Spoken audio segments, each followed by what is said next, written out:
Becoming a guarantor is something you should never do. Not even for a close friend. I remember handing over the completed divorce papers and apologizing to my wife, only for her to frown and sigh, saying, "You don't understand anything." the image of my daughter, tears in her eyes, watching me from the window of our apartment as I left with my belongings, is still etched in my mind. Now, as a single man, all that was left for me was to work tirelessly to repay my debts. I took on double shifts, sparing little time for sleep.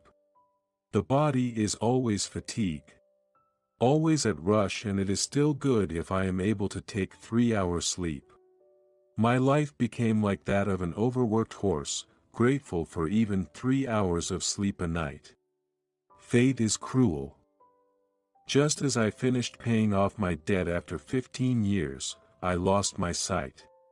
It happened at work while carrying a bucket of lime for fertilizer. I tripped and fell, and the lime blinded me. It was a careless accident. I had lost my wife, daughter, and friend 15 years ago, and now my sight.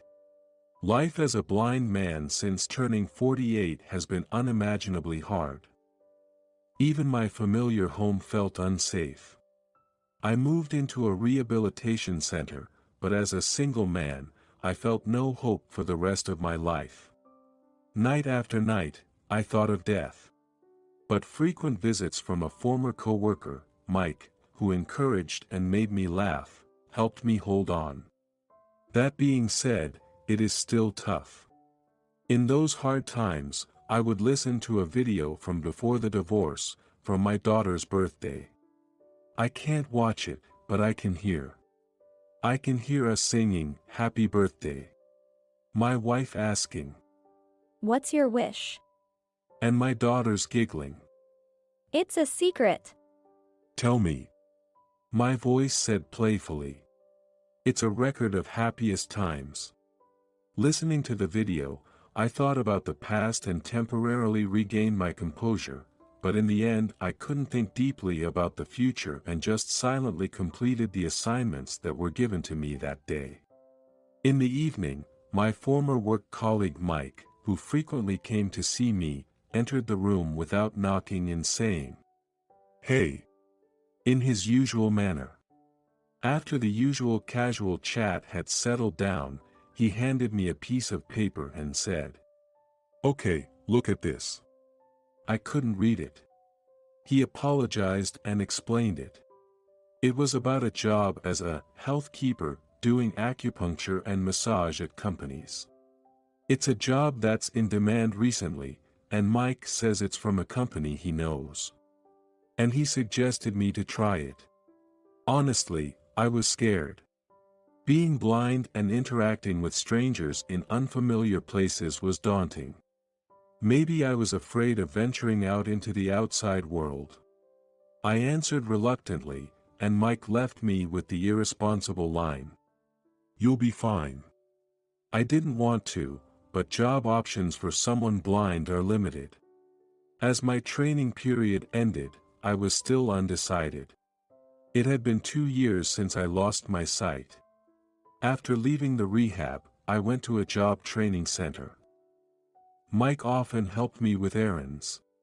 Just as I was thinking that my training period was over and I needed to start looking for a job, Mike approached me with this story. It's about the job of a health keeper. He assured me the company was full of good people. Reluctantly, I agreed to an interview. Mike helped me learn the route to the company, so I could get there on my own in the future. Even so, it's just a 10-minute walk from home. The path has little traffic, which is really convenient. Then, finally, the day of the interview. I was nervous, but the person assigned to guide and assist me was so kind, and their voice somehow felt familiar, making me completely at ease. Later on, my guide and assistant, whom I'll call Chris, was really helpful, often striking up a conversation during work and even taking me shopping on weekends. Turns out Chris is 25. married with children. Their voice was so pleasant to listen to, and at times, I was reminded of my ex-wife. Ah, that's why it feels familiar, I realized. Every night after Chris visited, I'd replay old videos. With my barely functional vision, I could only perceive faint light, but I imagined the two figures in the videos. My daughter and Chris, who are the same age, which made me tear up.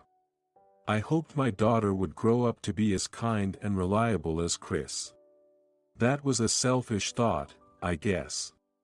Once, when Chris asked me if I had any hobbies, I casually showed them one of those videos. As that's my only source of joy.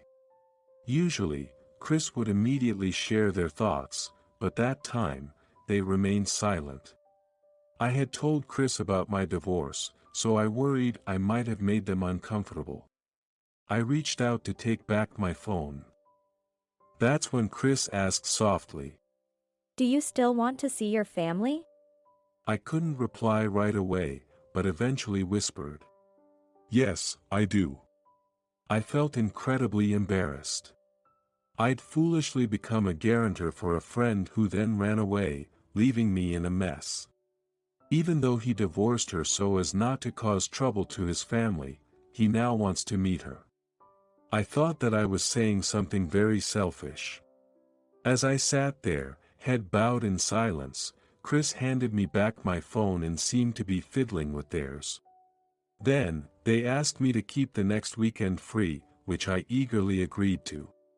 Come the appointed day, I waited at home until, unexpectedly, a man named Mike arrived. He said he was sent by Chris. Confused, I followed Mike to his car and we drove off. I asked where we were going, but he didn't say. With no other choice, I just enjoyed the breeze from the open window. The ride was short, maybe 15 minutes. As I got out of the car with my cane, Chris greeted me with a Welcome. They guided me into a building. Inside, Chris called out, Mom, he's here. which only added to my confusion. Then, I heard the sound of hurried footsteps and a voice strikingly similar to Chris's, saying, Dad. In my bewilderment, I begged Mike to explain, but he remained silent. I was almost forcefully led into a room and made to sit down.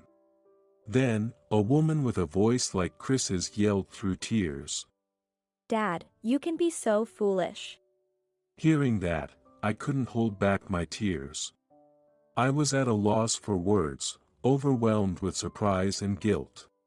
Unable to stop crying, Mike finally said, Chris is your daughter. This revelation made me cry even harder. My wife, until our divorce, always called me Dad. We were a happy couple until I became a guarantor for my friend. When my friend disappeared, my wife yelled, Dad, you can be so foolish. I couldn't respond, and decided to divorce to spare her and our daughter any trouble. My wife couldn't accept my unilateral decision and agreed to the divorce. She later told me how hurt she was that I never consulted her, making her feel ignored. Despite everything, she and my daughter managed to live on, and my daughter grew up well. To think that my daughter's future father-in-law would turn out to be Mike. Mike was a co-worker from the job I took up after my divorce, so initially, he didn't know about my wife and daughter. But soon after I lost my sight, I had Mike set up my old videos to play just the audio. He realized who the two people in the videos were. Looking back, it makes sense that Mike started looking out for me more from around that time. Mike talked to my wife and daughter about my situation but kept it a secret as they wanted to prepare the environment for me. Over a year, my daughter worked hard at her company to create opportunities for visually impaired people. The company's president, a really good person, even set up a special relaxation room where employees could get massages. My wife, knowing me well, anticipated that I wouldn't want to rely on my daughter and again instructed Mike to keep silent. My daughter, without revealing her identity, continued to assist me as an instructor. My wife would have preferred to live with me immediately, but she prioritized my mental state. The video I showed her apparently stirred my daughter's emotions deeply. She immediately texted my wife, saying, "Dad still wants to see us." That's when my wife decided, and together with Mike and my daughter, they planned today's surprise. I apologized to my wife and daughter, explaining that I just didn't want them to suffer because of my debts. But they scolded me, saying, "If you're going to carry everything alone, what's the point of having a family? We wish you trusted us more."